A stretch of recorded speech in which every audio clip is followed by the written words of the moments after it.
একটি বৃষ্টির ভবিষ্যৎ সকাল। রিফাত নামের একজন বাংলাদেশি কিশোর ফিউচার টেক একাডেমি নামক একটি বিশাল হাইটেক স্কুলের দিকে হেঁটে যাচ্ছে। ভবিষ্যৎ স্কুলে স্বাগতম।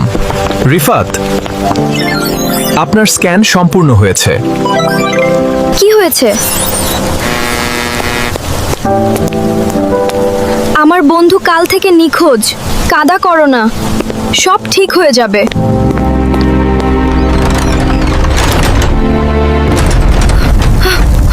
তুমি ওখানে যাবে না রিফাত, এটা খুব বিপজ্জনক। তাড়াতাড়ি চলো রিফাত, আমাদের এখান থেকে পালাতে হবে।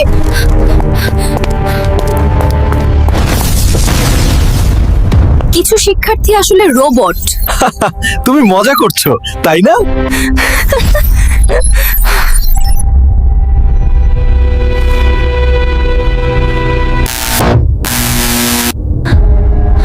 তুমি অনেক কিছু জানো।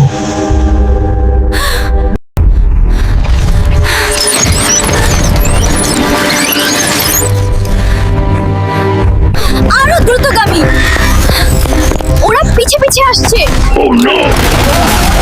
দেখো